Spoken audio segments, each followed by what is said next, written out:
con Javier Zúñiga, economista, sobre la presentación del presupuesto de la República. Javier, muy buenos días. Nicolás, muy buenos días.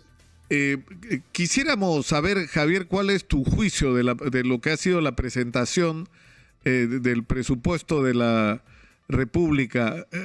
Ayer Carlos Anderson, que ha tenido, creo, una de las intervenciones más consistentes en el debate en el Congreso, dijo que le daba la impresión de que esto era una Waldo Mendoza 2, o sea que esto era la continuidad de lo que había sido el presupuesto del año pasado.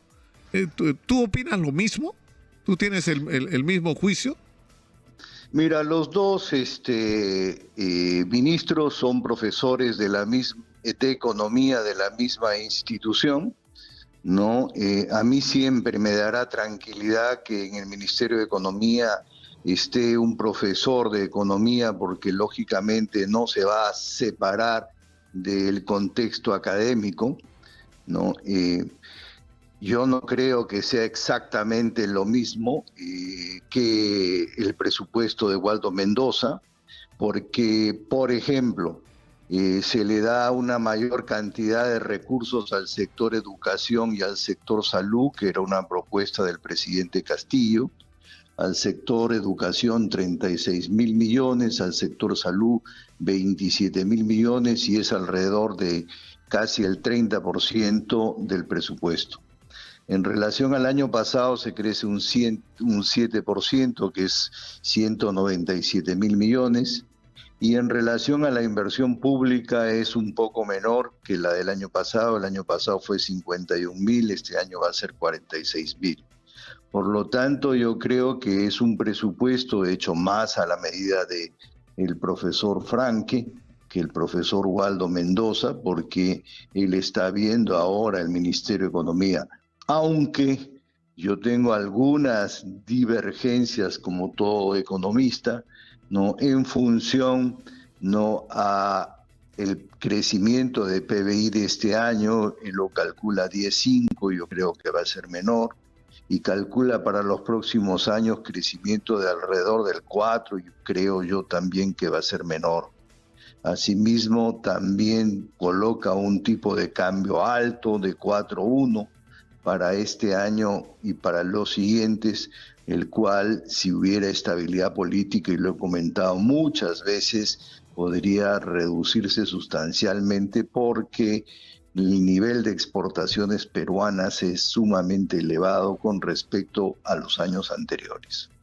Claro, es decir, es como que no hay una lógica entre la manera como está subiendo el valor de nuestras exportaciones, lo cual significa un ingreso de dólares, y que el dólar a la vez sea caro, ¿no es cierto?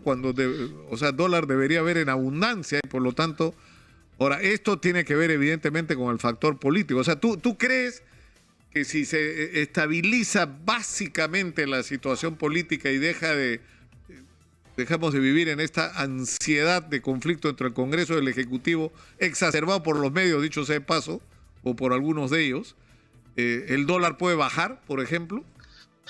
Yo creo que sí, también lo dice Moody's cuando clasifica de A3 a BBB1 al Perú, y es por un tema fundamentalmente de incertidumbre política. La incertidumbre política está no quebrada porque un ejecutivo no se pone de acuerdo con el legislativo.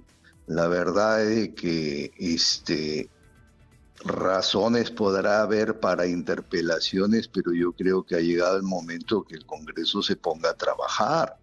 No va a vivir de las interpelaciones, y además con estabilidad política no provocada por el Ejecutivo y por el Legislativo va a haber tranquilidad económica, y con la tranquilidad económica yo te aseguro un tipo de cambio de 3,8, porque a pesar del retiro por miedo de 14.000 millones de dólares que hemos conversado en otras oportunidades, el nivel de reservas se mantiene alrededor de 74.000 millones de dólares. Quiere decir que hay reservas suficientes para hacer frente, ¿no?, a cualquier adversidad económica y financiera. Por lo tanto, si es que tenemos un nivel de exportaciones no más de 10.000 millones, no que lo que se recaudó el año pasado, tendríamos pues deberíamos de tener un tipo de cambio mucho más bajo. Y eso se logra con estabilidad. El día que se dejen de pelear, yo creo que vamos a entrar al camino de la estabilidad y tengo la esperanza que lleguemos a eso en algún momento. Ahora, digamos, en el concepto de Pedro Franque, él lo que está planteando es mejorar la recaudación, pero ha puesto el acento en dos asuntos particulares, ¿no? En cobrar lo que alguna gente debe, algunas grandes empresas deben y han judicializado, pero por el otro lado, en lograr un acuerdo con los grandes inversionistas mineros para repartirnos las sobreutilidades, es decir, lo cual generaría un aumento significativo de los ingresos del Estado. Ahora, ¿cuán realista es esto? ¿Cuál es el ánimo en el que el inversionista minero, por ejemplo, está en este momento?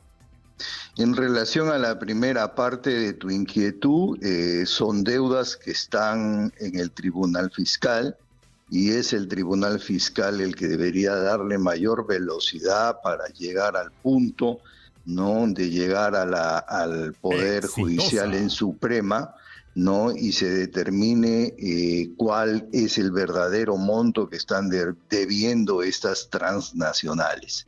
Lógicamente, que en una situación de crisis deberían de ponerse la mano en el pecho y llegar al condicionamiento de pagar las deudas, pero repito, están en el Tribunal Fiscal. En relación al segundo tema, que es el de mejorar la cantidad de tributos de empresas mineras porque se ha producido un incremento de precios, se hizo también en el segundo gobierno del presidente García, cuando era primer ministro el señor del Castillo, y se logró que con precios altos, pero solamente con precios altos, podría incrementarse la masa tributaria de las empresas mineras. Y eso se logra evidentemente con conversación, y yo no creería que debería de haber ningún inconveniente de que en el caso de que los precios de los minerales sean elevados, podrían estar pagando una mayor masa no tributaria. Repito, ya se hizo en el segundo gobierno del presidente García. Ahora, el mensaje de Pedro Franque, o sea, lo que ha sorprendido es que esta agencia Moody's emita su reporte de calificación sobre el Perú antes de la presentación del ministro de Economía planteando el presupuesto. Alguna gente me decía que otras agencias están más bien esperando, ¿no es cierto? Por ejemplo, información como esta del presupuesto para saber qué es lo que tienen enfrente. Pero la evaluación de Moody's parece ser como más política, ¿no? O sea que no... Por eso te pregunto, el mensaje y el discurso de Franque parece no ser suficiente, ¿no? Porque en términos de confianza sobre que acá no va a haber expropiaciones, no se va a expulsar a la inversión extranjera, es más, están planteando promover la inversión, desarrollar los nuevos proyectos mineros, desbloquear la inversión que está, el desarrollo de proyectos que están parados en relación a la agroindustria, o sea, los grandes proyectos de irrigación. Es decir, el mensaje no es un mensaje marxista-leninista, ¿no? Es cierto lo que tú dices, pero de las tres clasificadoras de riesgo que existen en el mundo, una es Standard & Poor's, otra es Fitch y la tercera es Moody's. La única que tiene representante en Perú es Moody's. Por eso es que sigue tan de cerca el desenvolvimiento de la economía peruana. Es cierto lo que tú dices, de repente se debió esperar un poco más, pero ojo, están haciendo un análisis de los papeles de deuda externa a mediano plazo del Perú. Por lo tanto, aquella deuda que se encuentre en condición de mediano plazo pasa a tener una calificación menor. Ahora es una pena, porque hace 20 años que no había habido ningún descenso en la calificación. Ahora, ojalá que no ocurra que Standard & Poor's y Fitch tomen el mismo camino, porque eso determinaría, ¿no?, de que la deuda peruana y el financiamiento del Perú y del financiamiento de los bancos y de las grandes empresas va a subir la tasa de interés para operaciones de mediano plazo. Bueno, Javier, pero para terminar, ¿tú eres optimista con respecto a lo que nos espera en términos económicos en los próximos meses? Yo creo que si hubiera estabilidad, ¿no?, y se ponen de acuerdo el legislativo y se ponen a trabajar, yo veo, ¿no?, una situación optimista. Pero es un tema que se tienen que quitar la careta y trabajar juntos. Otro tema que hemos conversado anteriormente, Nicolás, es que la presidencia de la República y el primer ministro se reúnan con los empresarios para ver qué es lo que quieren los empresarios y trabajar juntos.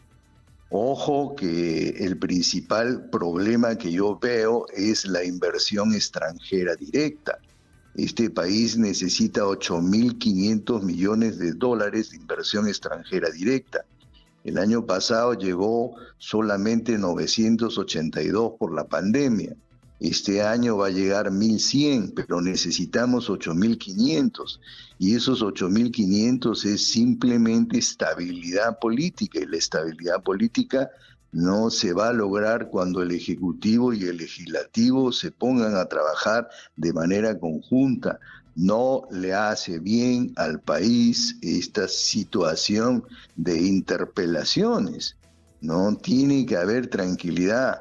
Y cuando exista tranquilidad, la economía empezará pues también a entrar a zona de tranquilidad. ¿Cómo vamos a captar esos 7.500 millones de dólares que requerimos para vivir? Te agradezco mucho, Javier, por esta conversación, ha sido muy gentil.